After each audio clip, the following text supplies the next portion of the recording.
তাহলে কুমিল্লা বোর্ড 2024 সালে এই উদ্দীপকটা দেওয়া ছিল একটা টেবিল।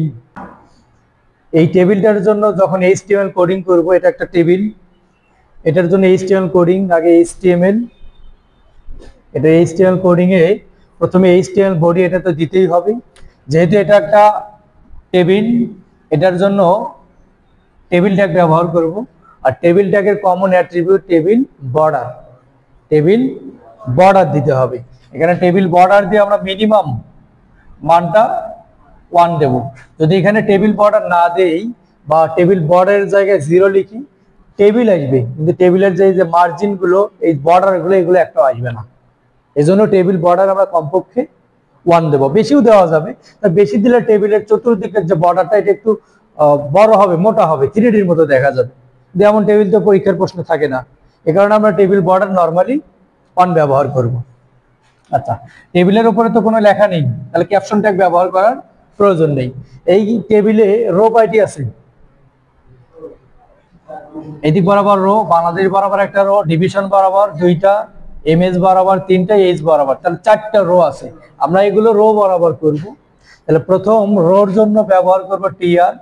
প্রথম রোতে এখানে টিডি আছে, বাংলাদেশ, বাংলাদেশ লেখাটা একটু বোল্ড আকারে আছে। যখন টেবিলে প্রথম লাইনটা বোল্ড আকারে থাকবে তখন টিডি ব্যবহার না করে টিএইচ দেব, টেবিল হেডিং, টিএইচ তে টেবিল হেডিং। তাহলে প্রথম লাইনের জন্য টিআর, প্রথম লাইনে একটা আছে টিএইচ, টেবিল হেডিং। এই টেবিল হেডিং লেখাটি দেখো কলাম বরাবর স্পেস নিয়েছে, কলাম বরাবর স্পেস নিলে কল স্পেন। এই বাংলাদেশ লেখাটা ইমেজ বরাবর একটা, এমএস বরাবর একটা, এস বরাবর, এমএস বরাবর একটা, এস বরাবর 3টা কলাম বরাবর স্পেস নিচ্ছে, 1টা 2টা 3টা। তাহলে এখানে ব্যবহার করব call Spain 3, call Spain 3, column বরাবর স্পেস নিলেই কল স্পেন, টিএইচ দিয়ে কল স্পেন ইকুয়াল 3। আবার এই টেক্সটটা এই সেলটার মাঝামাঝি আছে, তাহলে অ্যালাইন দিয়ে মিডল বা সেন্টার। এখানে আরেকটা অ্যাট্রিবিউট হবে অ্যালাইন ইকুয়াল সেন্টার। এখন এই যে টিএইচ এর অ্যাঙ্গেলটা, এই টিএইচ এর ভ্যালু হবে বাংলাদেশ, এখানে মোটাও করা যাবে না, আবার নরমালি হাতের লেখা যেমন তেমন ভাবে লিখব। এই যে বাংলাদেশ,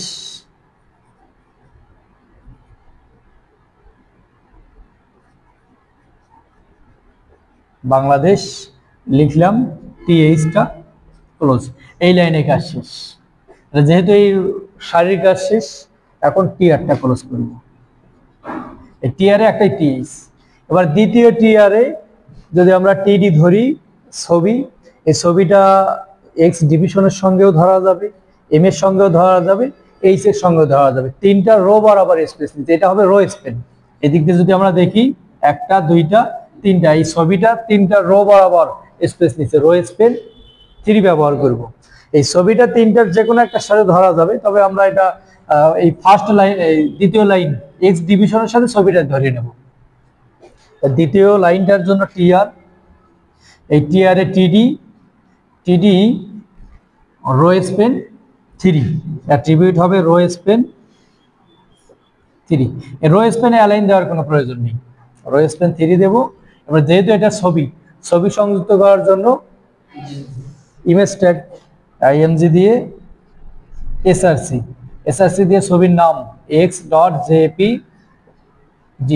এরপর ছবির প্রশস্ততা, এটা প্রথমটা ওয়াইড, দ্বিতীয়টা হাইট বোঝাবে উচ্চতা। ওয়াইড, ওয়াইড হবে 90 পিক্সেল। এরপর হাইট ACIGHT, হাইট হবে 60 পিক্সেল। কোটেশন, এই ইমেজ ট্যাগের আর একটা অ্যাঙ্গেল শেষে দিয়ে দেব। তাহলে এই সেলটার কাজ শেষ। এবার টিডিটা ক্লোজ, টিডিটা ক্লোজ। এই টিডির সাথে ধরবো এক্স ডিভিশন, টিআর এখনই ক্লোজ দেওয়া যাবে না, লাইনটা শেষ করে ক্লোজ।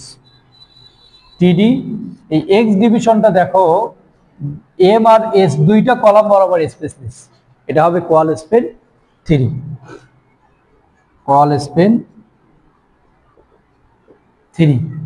যেহেতু এক্স ডিভিশন লেখাটা মিডল পয়েন্টে আছে, এখানেও সরি, এখানে যেহেতু 2টা স্পেস নিচ্ছে M R H, M R S বরাবর, এখানে কল স্পেন দেব 2 অ্যালাইন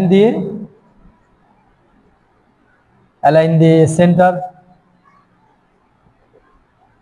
অ্যাঙ্গেলটা দেওয়ার পর এক্স ডিভিশন দিয়ে টিডিটা ক্লোজ। এই লাইনের কাজ শেষ। এবার টিআরটা ক্লোজ করব, টিআর ক্লোজ। দ্বিতীয় রোর কাজ শেষ। এবার তৃতীয় রোতে আর ছবিটা ধরা যাবে না। তৃতীয় রোতে এম এস, চতুর্থ রোতে এইচ আর এই ফাঁকা সেলটা ধরতে হবে। তাহলে পরের রোটার জন্য আবার টিআর, চাইলে আমরা টিডি গুলো সবগুলো এক লাইনেও লিখতে পারি, যদি স্পেস হয় সিকোয়েন্স আকারে লিখতে হবে।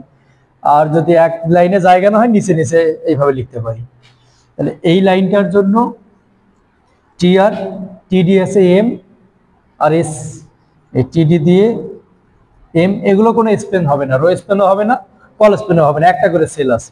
তাহলে এম দিয়ে টিডিটা ক্লোজ, আবার টিডি দিয়ে এস, এস দিয়ে টিডিটা ক্লোজ। এই লাইনে কাজ শেষ। এই লাইনে টি একটা ক্লোজ।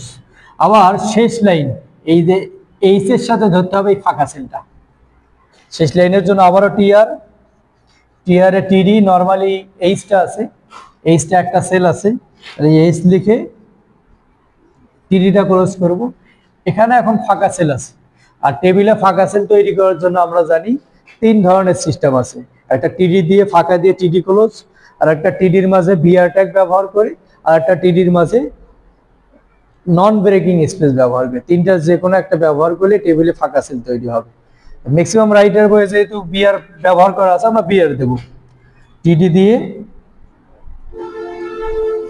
দিয়ে BR tag, empty tag, BR tag দিয়ে টিডি ক্লোজ। টিডির মধ্যে বিআর ট্যাগ দেওয়া মানে ফাঁকা সেল তৈরি হবে। তাহলে এই সারি কাজ শেষ। এখন টিআর ক্লোজ, সম্পূর্ণ টেবিলটার কাজ শেষ। এখন পরিশেষে table close, body close, HTML close. শেষে এসে টেবিল ক্লোজ, বডি ক্লোজ, এরপর এইচটিএমএল ক্লোজ।